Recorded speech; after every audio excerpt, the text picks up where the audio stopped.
అందరికీ నమస్కారం. మన జీకేఎల్ విత్ సత్యభామ ఛానల్కు స్వాగతం. ఈరోజు చాలా సింపుల్గా టేస్టీగా ఉండే గోకరకాయ పొడిపప్పు ఎలా చేయాలో చూద్దాం.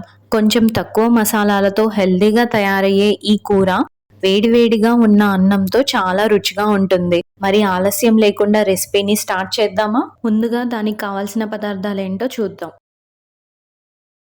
గోకరకాయలు 10 నుంచి 15 కాయలు తీసుకున్నాను. ఇంకా ఒక 8 నుంచి 10 వెల్లుల్లి, ఇంకా చిన్న గ్లాసు కందిపప్పు. ముందుగా గోకరకాయలను శుభ్రంగా కడిగి చిన్న ముక్కలుగా వీడియోలో చూపించిన విధంగా కట్ చేసుకోవాలి.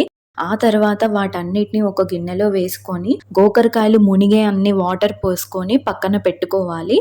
ఇప్పుడు మనం ఏదైతే కందిపప్పు తీసుకున్నామో ఆ కందిపప్పును కూడా ఒక 2 సార్లు శుభ్రంగా వాష్ చేయాలి. ఎలా అయితే వీడియోలో చూపిస్తున్నామో అలా ఒక 2 సార్లు కడిగి, ఆ తర్వాత ఏ గ్లాస్తో అయితే కందిపప్పు మనం తీసుకున్నామో అదే గ్లాస్తో 3 గ్లాసుల వాటర్ వేసుకొని స్టవ్ మీద పెట్టేసేయడమే. సో చూసారు కదా, కందిపప్పు అనేది ఉడుకుతుంది. సో కందిపప్పు కొంచెం ఉడికిన తర్వాత మనం ఇదే టైంలో మనం ఏదైతే గోకరకాయని పక్కన పెట్టుకున్నామో వాటిని కూడా వేసేసుకోవడమే. వీడియోలో చూపించిన విధంగా ఎలా అయితే గోకరకాయల్ని కందిపప్పులో వేస్తున్నామో అలానే 1 by 1 వేసేయడమే గోకరకాయలు మొత్తం. ఒకసారి గోకరకాయలు మొత్తం వేసేసిన తర్వాత మొత్తం ఒకసారి కలుపుకోవాలి. సో ఒకసారి కలుపుకొని ఒక 5 నుంచి 10 నిమిషాల తర్వాత చూద్దాం. సో చూసారు కదా, 5 నిమిషాల తర్వాత గోకరకాయలు అనేది కొంచెం ఉడుకుతుంది.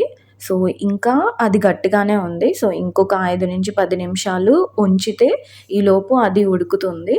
సో 5 నిమిషాల తర్వాత మనం ఇదే టైంలో సాల్ట్ని యాడ్ చేసుకోవాలి. ఒక 1/2 టేబుల్ స్పూన్ సాల్ట్ని యాడ్ చేసుకొని ఒకసారి మొత్తం కలుపుకోవాలి. సో ఇది ఆల్మోస్ట్ ఉడికిపోయింది. ఇంకొక 2 మినిట్స్ అయితే మొత్తం ఉడికిపోతుంది. సో ఈ గోకరకాయ అనేది ఆరోగ్యానికి చాలా మంచిది, ఇంకా డైజెషన్ కి కూడా హెల్ప్ చేస్తుంది. సింపుల్ హోమ్ మేడ్ కర్రీగా డైలీ మీల్స్ కి చాలా పర్ఫెక్ట్. చూసారు కదా, మన గోకరకాయ కూడా ఉడికిపోయింది. సో ఉడికిన తర్వాత మనం వాటర్ అంతా సపరేట్ చేసి గోకరకాయని పప్పుని ఒక ప్లేట్ లోకి తీసుకోవాలి.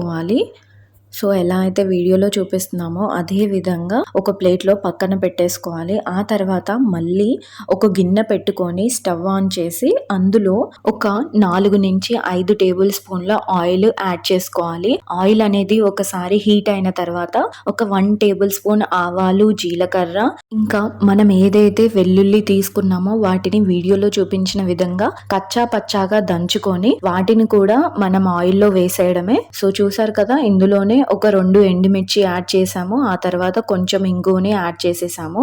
ఒకసారి మొత్తం కలుపుకొని ఆ తర్వాత మనం ఏదైతే కచ్చా పచ్చా చేసామో ఆ వెల్లుల్లిని కూడా యాడ్ చేసేసుకోవాలి.